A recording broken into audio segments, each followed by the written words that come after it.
बिस्मिल्लाहिर्रहमानिर्रहीम। अल्हम्दुलिल्लाहि रब्बिल आलमीन वल आक़िबतु लिल मुत्तक़ीन वस्सलातु वस्सलामु अला सय्यिदिल अंबियाइ वल मुरसलीन सय्यिदिना व मौलाना मुहम्मदिन व आलिहि व अस्हाबिहि अजमईन। अम्मा बअदु फ़अऊज़ु बिल्लाहि मिनश शैतानिर रजीम। बिस्मिल्लाहिर रहमानिर रहीम। वैलुल लिल मुतफ़्फ़िफ़ीन अल्लज़ीना इज़ा इक्तालू अलन नासि यस्तौफ़ून व इज़ा कालूहुम औ वज़नूहुम युख़्सिरून। सदक़ल्लाहुल अलिय्युल अज़ीम। वक़ाल अन्नबी सल्लल्लाहु अलैहि वसल्लम अत्तुज्जारु युहशरून यौमल क़ियामति फ़ुज्जारा इल्ला मन इत्तक़ा व बर्रा व सदक़ा। वक़ाल अलैहिस्सलातु वस्सलाम अत्ताजिरुस सदूक़ुल अमीन मअन नबिय्यीन वस्सिद्दीक़ीन वश्शुहदा औ कमा क़ाल अलैहिस्सलातु वस्सलाम।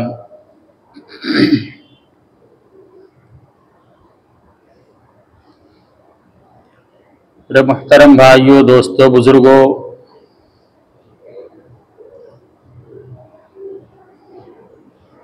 गुज़श्ता जुमा में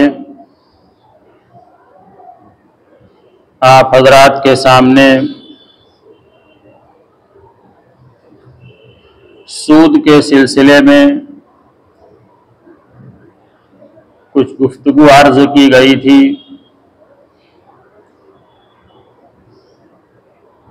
कि सूद का लेना देना, उसके मामलात के अंदर मुब्तला होना, उसकी लिखा पढ़ी करना, उसके ऊपर गवाह बनना, इसका खुलासा ये था कि किसी भी तरीक़े से सूद के अंदर मुब्तला होना किसी भी ईमान वाले के लिए किसी भी दर्जे में जायज़ और हलाल नहीं है। और उसके ज़िम्न में ये बात भी आई थी कि सूद के ऊपर अल्लाह तबारक व तआला की तरफ से और अल्लाह के नबी सल्लल्लाहु अलैहि वसल्लम की तरफ से दोनों जानिब से सख्त वईदें बयान की गई हैं और उसके ऊपर अल्लाह तबारक व तआला से ऐलान जंग का मामला कुरान पाक के अंदर जिक्र किया गया है। और कुरानी के अंदर अल्लाह ने फरमाया है कि अल्लाह सूद को मिटाता है और सदक़ात को अल्लाह तबारक व तआला बढ़ाते हैं। सूद को मिटाने का मतलब क्या हुआ कि जो माल भी सूदी मामलात के जरिए हासिल किया जाएगा, जिस कारोबार के अंदर सूदी मामलात की आमेजिश होगी, वो माल, वो कारोबार, वो मामला अपने अंजाम के एतबार से उसको तबाह और बर्बाद होना है। चाहे वक्ती तौर पर हमें ये नजर आए कि हमें कुछ माल हासिल हो गया, हमारी कुछ जरूरत पूरी हो गई, हमारा कारोबार वक्ती तौर पर चल पड़ा, लेकिन अल्लाह का ऐलान है कि अल्लाह तबारक व तआला सूद को मिटाते हैं। ये अल्लाह का फैसला है, लिहाजा उसको बर्बाद होना है, उसको खत्म होना है। तो सबसे पहले नंबर पर हमें इस सूद से बचने की जरूरत है, चाहे वो किसी भी जरूरत से हमें लेना पड़े, हमें हत्तल इम्कान उससे बचना चाहिए। चाहे वक्ती तौर पर हमें कुछ तंगी झेलनी पड़े, कुछ हालात का सामना करना पड़े, कुछ मुसीबतें हमारे घर के अंदर आ जाएं, लेकिन हमें उसके ऊपर सब्र करना चाहिए। हमें उसके अंदर गिरफ्तार नहीं होना है, ये हमें फैसला करना पड़ेगा। फिर अल्लाह तबारक व तआला हालात को दुरुस्त करेंगे। इसके बाद आज कारोबार के ताल्लुक से आलमी तौर पर कसाद बाजारी और मंदी का रोना रोया जा रहा है कि हर तरफ कसाद बाजारी है, बाजार के अंदर मंदा है, कारोबार नहीं चल रहा है, आमदनी नहीं हो रही है। उसकी आलमी तौर पर या मुआशरती तौर पर कारोबार के जानने वाले माहिर माशियात, उसके जानने वाले जो भी वजह बयान करें वो एक तरफ, लेकिन ईमान वाला होने के ताल्लुक से हमें कैसी तिजारत करने का हुक्म दिया गया, किस तिजारत के साथ बरकत को शामिल किया गया और किस तिजारत से बरकत को हटा दिया गया, और इस्लामी नुक्ते नज़र से कसाद बाजारी की क्या वजह बयान की गई है। उसमें से एक वजह तो यही सूद है कि जिस माल के अंदर सूद की आमेजिश हो जाती है, अल्लाह तबारक व तआला उसको तबाह और बर्बाद कर देते हैं। इसके अलावा और भी वजहें बयान की गई हैं। दूसरी वजह जो मैंने खुतबे के बाद कुरान पाक की आयत पढ़ी, जो मशहूर सूरत है अम्मा पारा के अंदर, जिसको आप हजरात समाअत फरमाते वैलुल लिल मुतफ्फिफीन, सूरह तत्फीफ, इसके अंदर अल्लाह तबारक व तआला ने बयान फरमाया है कि हलाकत और बर्बादी है उन लोगों के लिए जो नाप और तौल के अंदर कमी करते हैं, और जब माल के वसूल करने का वक्त आता है तो पूरा पूरा वसूल करते हैं, और जब माल दूसरों के देने का वक्त आता है तो देने के अंदर कमी करते हैं। उन लोगों के लिए अल्लाह तबारक व तआला ने कुरान पाक के अंदर वैल का लफ्ज़ इस्तेमाल फरमाया, यानी हलाकत है और बर्बादी है उन लोगों के लिए जो ये अमल करते हैं। जब नबी अकरम सल्लल्लाहु अलैहि वसल्लम हिजरत करके मदीना मुनव्वरा तशरीफ ले गए तो वहां के लोगों को देखा कि वो लोग इस बीमारी के अंदर मुब्तला थे, वसूलने के अंदर पूरा पूरा वसूल करते और देने के वक्त देने के अंदर कमी करते। चुनांचे मदीना मुनव्वरा पहुंचने के बाद जो सबसे पहली सूरत नाजिल हुई वो यही सूरत तत्फीफ नाजिल हुई है। जब अल्लाह के रसूल सल्लल्लाहु अलैहि वसल्लम ने उनके सामने ये सूरत तिलावत की नाजिल होने के बाद तो वहां के लोग इस अमल से बाज आ गए, यानी नाप तौल की कमी से वो अपने आप को उन्होंने रोक लिया। और मुहक्किकीन ने यह बात लिखी है कि जिस दिन से अल्लाह के रसूल सल्लल्लाहु अलैहि वसल्लम ने यह सूरत उनको सुनाई है, उस दिन से लेकर आज तक मदीना मुनव्वरा के लोग नाप तौल की कमी से अपने आप को बचा कर रखते, देते वक्त पूरा पूरा देने की कोशिश करते हैं, नाप तौल में कमी नहीं करते, और उसकी बरकत वो आज तक अपने शहर के अंदर महसूस करते हैं। कुरान पाक के अंदर हजरत शुएब अलैहिस्सलाम की कौम के वाक़ये को बयान किया गया और मुतअद्दिद मकामात पर जिक्र किया गया है कि उन्होंने अपनी कौम को अल्लाह तबारक व तआला की वहदानियत की दावत दी और उनकी कौम इसी बुराई के अंदर मुब्तला थी, नापतौल की कमी के अंदर। हजरत शुएब अलैहिस्सलाम ने उनको इस बीमारी से रोका कि इस गुनाह से बाज आ जाओ, लेकिन उन्होंने अपने आप को इससे नहीं रोका। अल्लाह तबारक व तआला ने उनके इस गुनाह की बुनियाद पर उनको अजाब के अंदर गिरफ्तार किया। उनको अजाब के अंदर अल्लाह तबारक व तआला ने गिरफ्तार किया इस अमल की बुनियाद पर, नापतौल में कमी की वजह से। आज हम अपने कारोबार का जायजा ले लें कि हम कारोबार करते हैं तो लेते वक्त कैसा लेते हैं और देते वक्त कैसा देते हैं। किसी भी लाइन का हम कारोबार करें, हम जिस चीज की खरीदो फरोख्त करते हैं, क्या हम लेते वक्त जिस तरीके से पूरा पूरा वसूल करने की कोशिश करते हैं, कमी होती है तो उसके ऊपर हम बातचीत करते हैं, उस मामले को वहीं पर हल करने की कोशिश करते हैं, क्या देते वक्त भी हम पूरा पूरा देने की कोशिश करते हैं।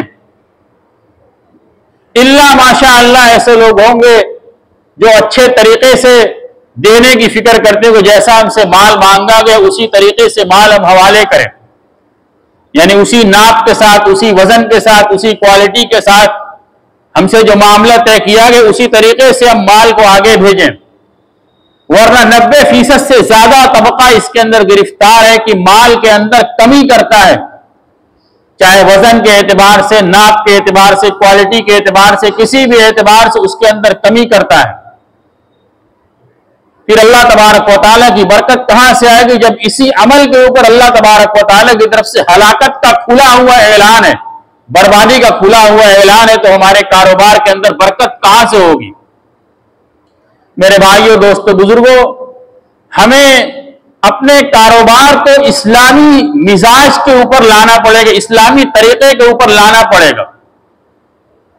आज जो बड़ी बड़ी कंपनियां हैं जो दुनिया के अंदर तरक्की कर रही हैं और हम उनके साथ खुद भी किसी न किसी तरीके से कारोबार करते हैं। मिसाल के तौर पर आप ऑनलाइन सामान मंगाते हैं फ्लिपकार्ट के जरिए से, या दूसरी और जो कंपनियां हैं उसका मामलात, उसका तरीक़ेकार, उसका बाइलॉस बिल्कुल इस्लामी मिजाज के मुताबिक वहां पर लिखा हुआ आपको मिल जाएगा कि किस तरीके से हमारा मामला होगा, और अपने वो ज़ाब्ते के ऊपर बिल्कुल अटल जमे हुए होते हैं और वो सारा निजाम इस्लामियात के एतबार से मुरत्तब होता है। चाहे माल के खरीदने का मामला हो, चाहे माल की वापसी का मामला हो, उसके अंदर टर्म एंड कंडीशन में सब कुछ लिखा हुआ होता है। वो उसको फॉलो कर रहे हैं और दुनिया के अंदर कारोबार में तरक्की कर रहे हैं। और हमने इस्लामी निजाम को, इस्लामी माशियात को, इस्लामी तिजारत को, इस्लामी कारोबार को हमने अपनी जिंदगी से निकाल दिया और अपनी मर्जी के मुताबिक और दुनिया में जो राइज हो रहा है उसके मुताबिक हम कारोबार करना चाहते हैं और तरक्की करना चाहते हैं। मेरे भाइयों, दोस्तों, बुजुर्गों, ये होने वाला नहीं है। इस्लाम ने जो हमें तरीका दिया है वही तरीका दुनिया के अंदर तरक्की का जामिन है।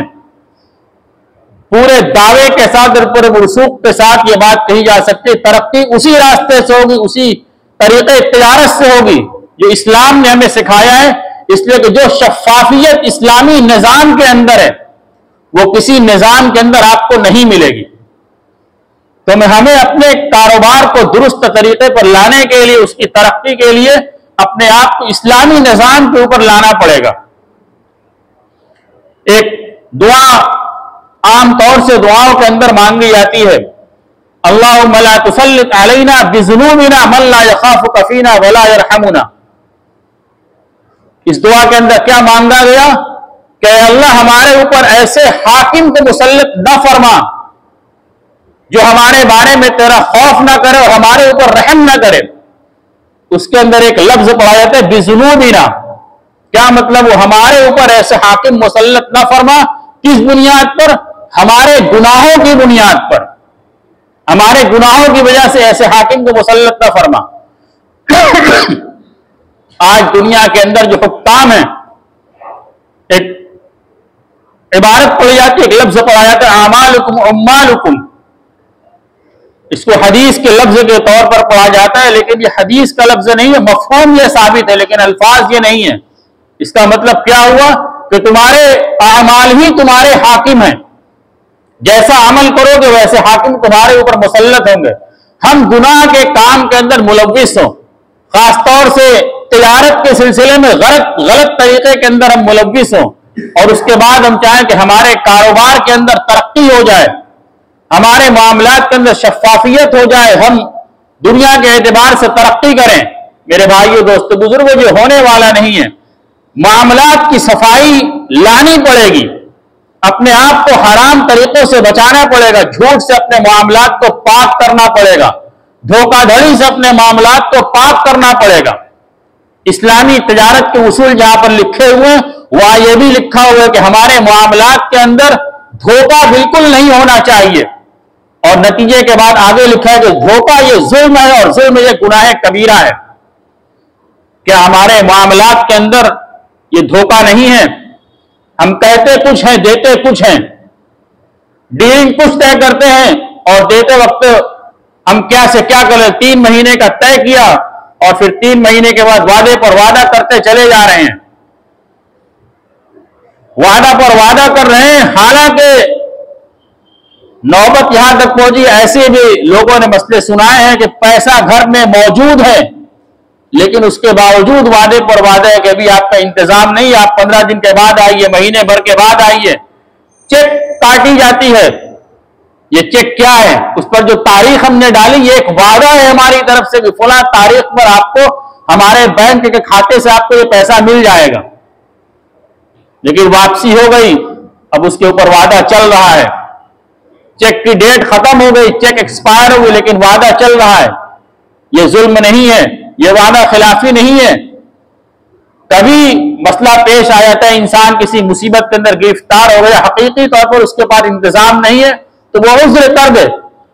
लेकिन हो क्या रहा है कि सारा इंतजाम होने के बावजूद अपनी ख्वाहिशात को पूरा करने के लिए अपना पैसा अपने पास दबा कर रखे हैं, दूसरे को वादा पर वादा, झूठे वादे से उसको टरका रहे हैं।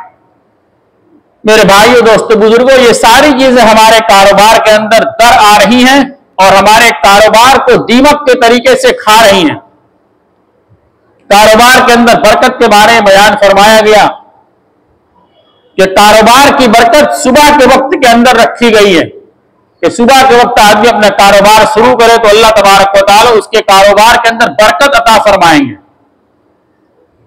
अब हम अपना जायजा ले लें और पूरी कौम मुस्लिम का जायजा ले लें कि हमारा कारोबार कब शुरू होता है, हमारी गद्दी कब खुलती है और कब बंद होती है। सुबह के शुरू होते ही कारोबार शुरू करने का हुक्म दिया गया और शाम होते होते गुरूब से पहले पहले कारोबार से अपने आप को फारिग कर लो। यह इस्लामी निजाम सिखाया गया। अपने मोहल्ले का जायजा ले लें, 11 बजे 12 बजे तक किसी के यहां जाए तो शायद मुलाकात भी नहीं होगी। कोई मुलाजिम आपको गद्दी पर बैठा हुआ मिल जाएगा, साहब अभी नहीं आए हैं। आमतौर से यह मिजाज बनता चला जा रहा है और देर रात तक कारोबार होता है, 11 बजे तक, 12 बजे तक, 1 बजे तक। मेरे भाइयों दोस्तों बुजुर्गों, हम अपने आप को इस्लामी निजाम से हटा रहे हैं। इस्लामी तरीक़े कार के ऊपर अपने आप को लाएं, अपने कारोबार को हराम से बचाएं, सूद से बचाएं, झूठ से बचाएं, धोखे से बचाएं। इसी तरीके से माल के अंदर कमी बेशी करने से अपने आप को बचाएं, धोखाधड़ी से बचाएं। हजरत इमाम अबू हनीफा रहमतुल्लाह अलैह का एक मशहूर वाकया है। उनके कारोबार के अंदर एक शरीक थे, यानी पार्टनरी के ऊपर वो कारोबार कर रहे थे। एक मौके पर एक माल, जो उनकी दुकान थी या जहां से काम करते थे, वहां पर एक माल रखा हुआ था और उसके अंदर कुछ ऐब था। इमाम अबू हनीफा रहमतुल्लाह अलैह अपनी दुकान से निकलकर कहीं गए और जो उनके साथी थे, उनके जो पार्टनर थे, उनसे कहा कि इस माल के अंदर फुला फुला ऐब है, अगर कोई इसको खरीदना चाहेगा तो इस ऐब को उसको बयान कर देना और फिर उसके बाद जो कीमत वो देना चाहे उस कीमत पर उसको तय करके फरोख्त कर देना। कहकर वो चले गए। खरीदार आया और इनके शरीक ने वो माल वैसे ही बेच दिया बगैर ऐब को बयान किए हुए। इमाम साहब तशरीफ लाए, वो माल मौजूद रही, तब पूछा क्या हुआ? तब वो तो बिक गया। पूछा तो उसका ऐब उसको दिखाया था? उन्होंने कहा नहीं, मैं भूल गया दिखाना उसको। इमाम अबू हनीफा रहमतुल्लाह अलैह ने क्या अमल किया, इसको सुनिए, और कितने दिल गुर्दे का काम किया। उस कपड़े की कीमत बहुत ज्यादा थी। कितनी कीमत? किताब के अंदर 30,000 दिरहम का वो कपड़ा था, यानी इंतहाई कीमती कपड़ा था। उसे पूरी कीमत के अंदर फरोख्त कर दिया। इमाम साहब ने पूरा पैसा निकालकर, कुल पैसा निकालकर सदका कर दिया कि ये माल हमारे कारोबार के अंदर शामिल नहीं होगा, वरना ये माल हमारे कारोबार को खराब कर देगा। पूरा माल सदका कर दिया। कोई 10, 20, 50 रुपए की चीज नहीं थी कि थोड़ा सा लाओ सदका कर दें।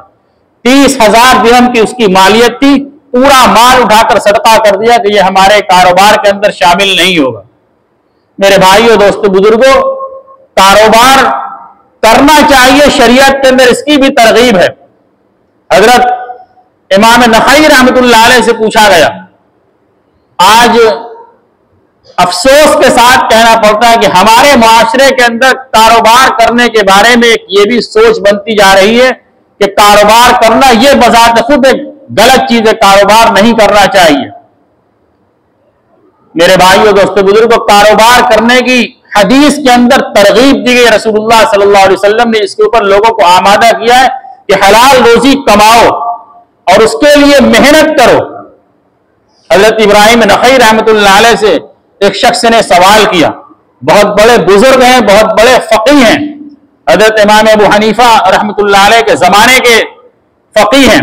उनसे सवाल किया गया कि एक शख्स दिन भर कारोबार के अंदर मुब्तला रहता है और हलाल तरीके से कारोबार करता है, और एक शख्स कारोबार को छोड़कर नफली इबादत के अंदर मुस्तकिल मशगूल रहता है, कौन आदमी ज्यादा बेहतर है, कौन आदमी ज्यादा अफजल है? हजरत इब्राहिम नखई रहमतुल्लाह अलैह ने जवाब दिया कि जो आदमी हलाल तरीके से कारोबार के अंदर और कमाने के अंदर मुब्तला रहता है, वो दिन भर इबादत करने वाले से ज्यादा अफजल है। वो दिन भर इबादत करने वाले से ज्यादा अफजल है। और इसके ऊपर चले जाइए, हजरत इमाम गजाली रहमतुल्लाह अलैह ने किताब इहयाउल उलूम के अंदर लिखा है, हजरत उमर फारूक रजी अल्लाह तआला अन्हु का मक़ूला। हजरत उमर फारूक रजी अल्लाह तआला अन्हु फरमाते हैं कि तुम हाथ पर हाथ रखकर मत बैठो तो रिस्क तुम्हारे पास उतर कर आएगा, रिस्क तुम्हें मिल जाएगा। हाथ पर हाथ रखकर मत बैठो, आसमान से सोना चांदी नाजिल होकर तुम्हारे पास नहीं आएगा। क्या मतलब हुआ कि कमाई के लिए मेहनत करो, उसके लिए मुजाहिदा करो। मैंने जो हदीस पढ़ी थी खुतबे के बाद, उसका तर्जमा करके मैं बात को खत्म करूं। अल्लाह के रसूल सल्लल्लाहु अलैहि वसल्लम ने इरशाद फरमाया कि सच्चे और अमानतदार ताजिर का हश्र क़यामत के दिन अंबिया, सिद्दीकीन और शुहदा के साथ होगा। अंबिया, सिद्दीकीन और शुहदा के साथ उनका हश्र किया जाएगा। क्यों किया जाएगा? इसलिए कि तिजारत के रास्ते के अंदर उसको बहुत बड़ा मुजाहिदा बर्दाश्त करना पड़ेगा। कदम कदम पर उसके सामने आजमाइश आएगी। उसको कोई माल खरीदो फरोख्त करना, कोई मामला करना हो, थोड़ी सी कमी बेशी करके अपने नफा को बहुत ज्यादा बढ़ा सकता है। जैसे मैंने अभी हजरत इमाम अबू हनीफा रहमतुल्लाह अलैह का वाक़या सुनाया, ऐब को जाहिर करके माल को बेचेंगे तो जाहिर सी माल का रेट कम लगेगा, बगैर जाहिर किए बेच दिया, पूरे रेट में बिक गया, फायदा हो गया। सच्चे तरीके से काम को करेगा तो ये मुजाहिदा आएगा कि ऐब को जाहिर करके आधे रेट पर बेचे, जो रेट लगे उस पर बेचे या पूरे रेट पर बेचें, ये मुजाहिदा है। फरमाया कि सच्चा और अमानतदार ताजिर ये मुजाहिदा बर्दाश्त करेगा तो उसका हश्र किसके साथ होगा? अंबिया के साथ उसका हश्र किया जाएगा, सिद्दीकीन के साथ उसका हश्र किया जाएगा, शुहदा के साथ उनका हश्र किया जाएगा। और ये तीनों मकामात जबरदस्त मकाम जिनके लिए जन्नत का वादा किया गया है। दूसरी हदीस जो मैंने पढ़ी उसके अंदर रसूलुल्लाह सल्लल्लाहु अलैहि वसल्लम ने इरशाद फरमाया, अत्तुज्जारु यहशरुन यौमल क़ियामति फुज्जारन, कि ताजिरों का हश्र क़यामत के दिन गुनाहगार लोगों के साथ किया जाएगा, फाजिर लोगों के साथ उनका हश्र किया जाएगा, उनके साथ उनका मामला किया जाएगा। इल्ला मन इत्तक़ा व बर्र व सदक़ा, मगर वो ताजिर जो अल्लाह तबारक व तआला का खौफ करे और अमानतदारी और सच्चाई के साथ तिजारत करे, उसका हश्र इन लोगों के साथ नहीं किया जाएगा। उसका हश्र किनके साथ किया जाएगा? जो पहली हदीस के अंदर बयान किया गया। मेरे भाइयों, दोस्तों, बुजुर्गों, तिजारत करने की चीज है और किस्मत हमारे साथ है कि अल्लाह के नबी सल्लल्लाहु अलैहि वसल्लम ने, या हदीस में बल्कि मकूला है कि रिस्क के कमाने के जितने तरीके बयान किए गए हैं, यानी आमदनी के आदमी खेती बाड़ी करता है, मुलाजमत करता है, तिजारत करता है, बहुत सारे रास्ते से कमाता है, और उसके अंदर तिजारत के अंदर कपड़े की तिजारत है, गल्ले की तिजारत है, मुख्तलिफ चीजों की तिजारत है। इन तमाम तिजारतों में से सबसे ज्यादा बरकत तिजारत के अंदर रखी गई है, यानी ज़राअत, मुलाजमत और मुख्तलिफ ज़राए, उनमें सबसे ज्यादा बरकत तिजारत के अंदर रखी गई है, और तिजारत के अंदर सबसे ज्यादा बरकत कपड़े की तिजारत के अंदर रखी गई है। अल्लाह तबारक व तआला ने हम सबको इस तिजारत के साथ जोड़ा है। हम अल्लाह तबारक व तआला का शुक्र अदा करें और अपनी तिजारत को इस्लामी मिजाज के ऊपर लाएं। आजमाइशें कुछ आ सकती हैं, लेकिन अल्लाह तबारक व तआला इसी के अंदर से रास्ते निकालेंगे, और तमाम दुनिया की कसाद बाजारी के बावजूद अल्लाह तबारक व तआला हमारी कसाद बाजारी को दूर कर देंगे। शर्त यह है कि हम अपने आप को इस्लामी मिजाज के ऊपर लाएं। अल्लाह तबारक व तआला हम सबको कहने सुनने साथ अमल की तौफीक अता फरमाए। व आखिरु दावाना।